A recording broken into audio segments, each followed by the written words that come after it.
What do you want? What's wrong? What can I do for you? Rise, take it, look at me. Go show yourselves to the priests. Always given commands or questions.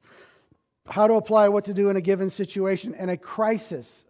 A coworker's in a crisis, and you can see the distraught. So you're in a situation. What question or command to give the candidate before you pray for them? That if they obey it or answer the question, it will link them to the miracle. Don't be in a rush to pray. You want to learn to release the faith of Christ, you must memorize this. Memorize this. Repetition is the mother of all knowledge. And if you want to be used in a gift, you got to know how the gift functions. Very important. So, this is what a word of wisdom is. 1 Corinthians chapter 12, verse 8. It means when someone comes and they're in a crisis and they need someone, they know you're a Christian and you could pray, you don't pray right away. You don't do that. Jesus never rushed to prayer. Never. He didn't say, sit down and be whole. He never said that. How to apply what to do in a given situation, in a crisis, when someone's in the hospital, when someone needs a job, when someone needs to know what is the will of God, who should I marry, what college should I go to, what job should I take, how to apply what to do in a given situation, what question or command to give the person you're praying for, that if they obey it, links them to the answer, links them to the miracle. Because the greatest release of faith is always obedience. So the way I release the faith of Christ in me to you, I ask you a question, I give you a command. I ask you a question, I give you a command. Every time you answer the question, your faith activates. Every time you do what I tell you to do, your faith grows. I'm releasing the faith of Christ in you, and God's paying attention. Whoa, someone's diligently seeking me, and I always reward those who actively, diligently what? Seek me. Very important. And so this is what you got to get, obedience to a command. Now, let me give you an example, biblical example.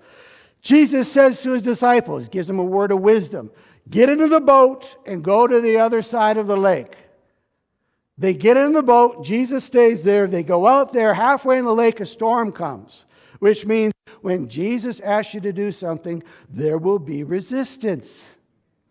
When you do something you think is the will of God and it's so piece of pie, heaven in the sky, and you go, that's not the will of God.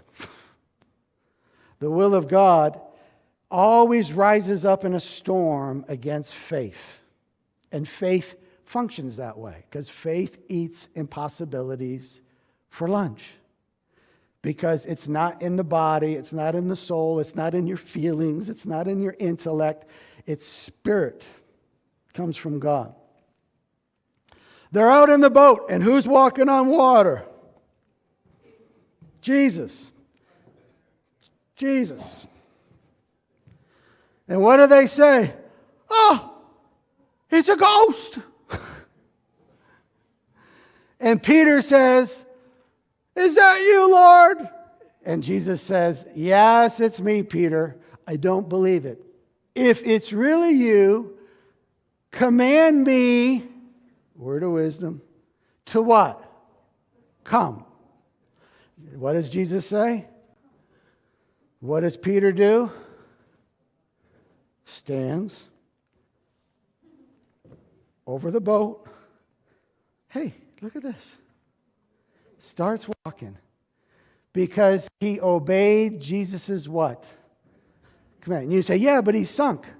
Well, the other 11 didn't do it. How many are with me? The command or the question is what helped him. So Jesus would say this, please listen to me.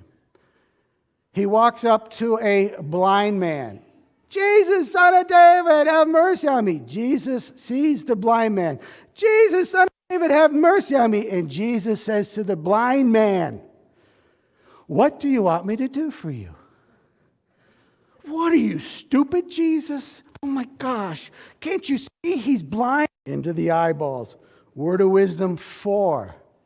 Now he says to the blind guy, 400 meters on the other side of town is a pool of Siloam. Go wash in it. That's impossible. I'm blind. Did the blind man argue with him? If you were blind, what would you have done? Someone take me. Was his eyes open? Yes, when he washed in the pool of Siloam. Okay? Another time, Jesus prays for someone. I don't know what he did this time. I think he just laid hands and said something, and then he stepped back and he says, "What do you see?" Question. Word of wisdom. "I see all men walking around like trees."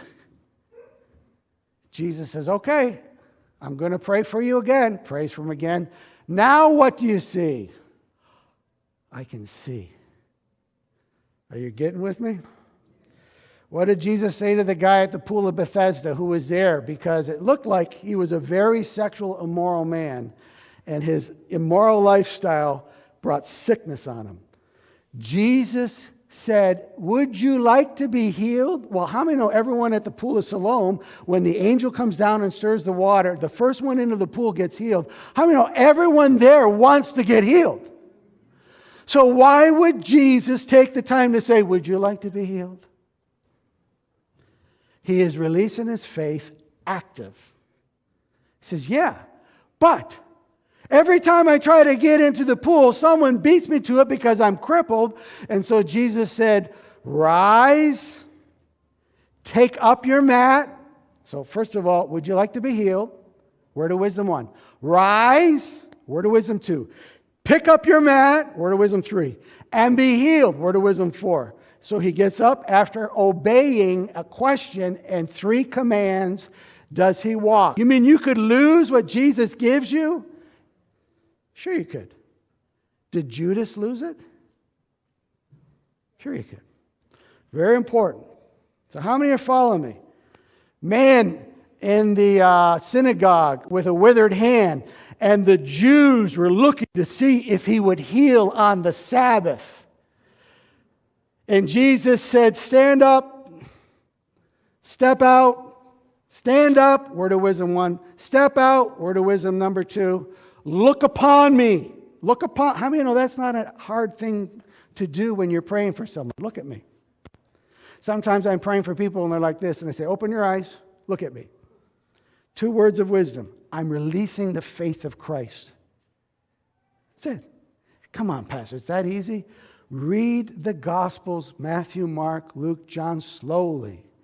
And then Jesus said to the man with the withered hand, after he gave, "Stand up, step out, come down, look upon me. Stretch out your hand." He could have argued, but he stretched out his hand and he was what? Whole. Very important. Now, when I pray for people, I say, "Come down here, step out of your pew, come down here, stand there, step 2 steps back, 2 steps over, put your hands up, open your eyes. Can I put my hand on you?" Sometimes I'll say, "What is wrong with you?" "Well, I have the splitting headache." "How long have you had the headache?" Do I care how long they had the headache? No. Why are you asking the question? Because I'm releasing the faith of Christ in me to other people as they answer questions. And you can do the same. Don't be so quick to pray for someone at work. Say, "How long is this situation going on?" "Oh my gosh, it's been for months." "Really?" You ask them stuff, and the more they obey, it's a word of wisdom, and it links their faith with your faith, and God answers. So I'll give you an example of something that happened a few months ago here at the church. So Jean Schwartz is with us today, Jean and George. Jean broke her arm this summer, and I heard about it from my wife at home. "Hey, did you hear Jean broke her arm?" "No, I did not know that." I said, "I want to pray for her." So the next Sunday, I looked for Jean, and Cindy said, "Oh, her and George took off. You missed them." "Oh, rats." Still has a broken arm. broken arm. I knew God wanted me to pray for them. So I held that faith in me. Don't ever tell me, I can't help myself. You hold stuff in. If you have a prophetic word, don't say, I got to just speak. I can't shut up. No, you hold it in. I held my faith in for 3 weeks for Jean Schwartz. Because I missed her. On the 3rd week, I chased her out to her car, didn't I, Jean? So I run out there, because I'm usually down here and I'm praying for people. I'm asking them questions. I'm giving them commands. Because the word of wisdom, I'm releasing the faith of Christ, strengthening other people's faith, because that's how the answer comes, whatever it might be. So I go out to Jean, I chase her down, and I say, Jean, is it true you broke your arm? Yes. How long have you had it? Weeks. Word of wisdom number 2. Do you mind if I pray for you?